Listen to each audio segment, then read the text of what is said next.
We are very lucky to be joined for this next segment by Wally Maison from Sunrise Movement. Wally, how's it going?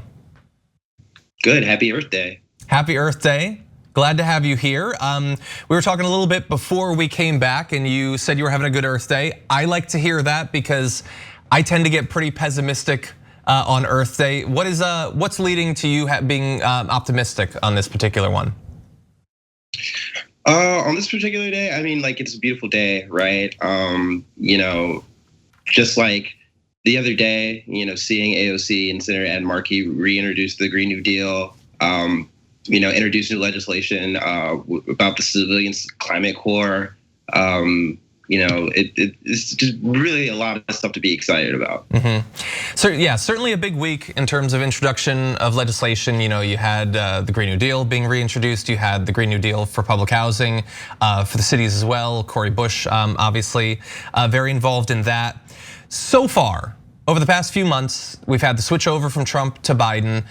What do you think about the change in prospects for some of these pieces of legislation? Yeah, I mean, if we look at what Joe Biden is doing right now, we would have never gotten that under Trump. The rhetoric is different.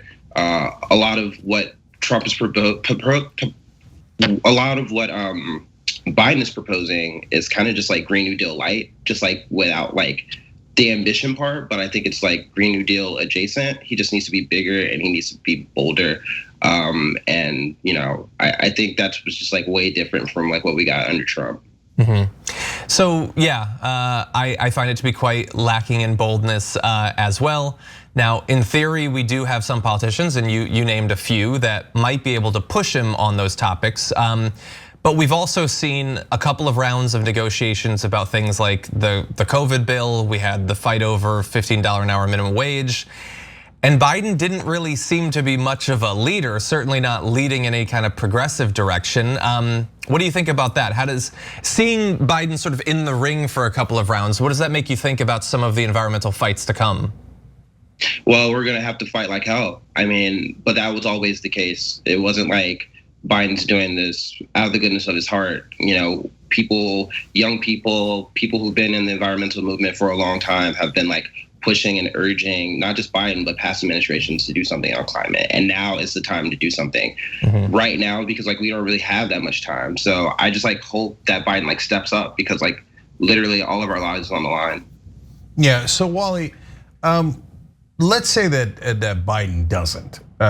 And for example, one thing they could do is they could take out a lot of the portions relating to green energy and basically, as you called it, Green New Deal light out of the infrastructure bill. And there's a decent chance that happens. What does a group like Sunrise Movement do at that point?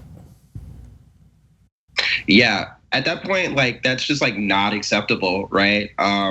If Joe Biden just like refuses to like step up, we're gonna have to organize and we're gonna have to push him. We're gonna have to use every power that we have as a movement to force him to do the right thing, whether that's like, through elections, whether that's like through like organizing things in our own communities. We're gonna have to use everything that we can, because this is like big. I don't know that you guys have had these conversations. They're very difficult conversations, and even if you had it, I don't know that you could share it. But it's my job to ask. So, for example, a $15 minimum wage, when Bernie Sanders wasn't going to introduce it at all, well, we had to publicly pressure him, and we love him, but he was telling everybody to stand down. And so, what if AOC says no? There's this strategy where we're going to get it later in a different bill, and she really said like, no, really, we are. Honestly, I wouldn't believe her, but that's a tough thing to say, especially for an organization. So do you have any sense of what would happen at that point? Well, we love Bernie, we love AOC. We definitely are aligned on most things when it comes to like political strategy, ideology. But it's their job to do what their constituents want, and overwhelmingly, their constituents want a $15 minimum wage. Their constituents want a Green New Deal. So it's our job to force them. And you're right; those are really difficult conversations to have. I don't think there is. There are different ways to like force politicians to do what they need to do.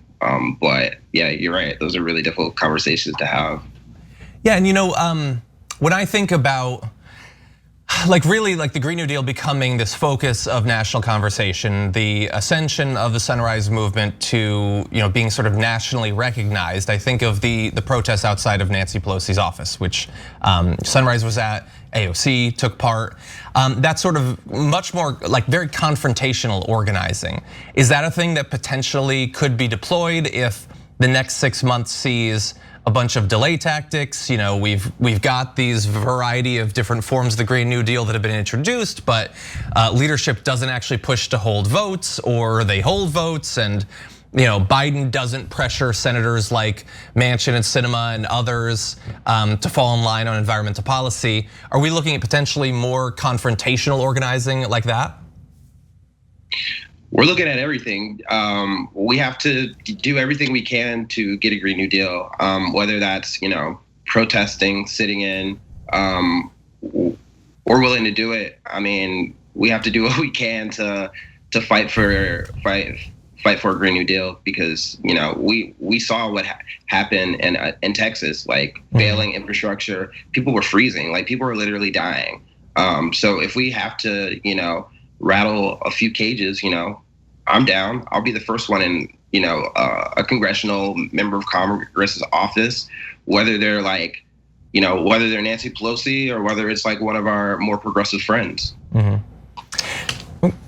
Yeah, well, look, I hope to God that doesn't come to pass, but it might have to, and then, oh boy, we'll see what happens. Thanks for watching The Young Turks, really appreciate it. Another way to show support is through YouTube memberships. You'll get to interact with us more. There's live chat emojis, badges. You've got emojis of me, Anna, John, JR, so those are super fun. But you also get playback of our exclusive member-only shows and specials right after they air. So all of that, all you gotta do is click that join button right underneath the video. Thank you.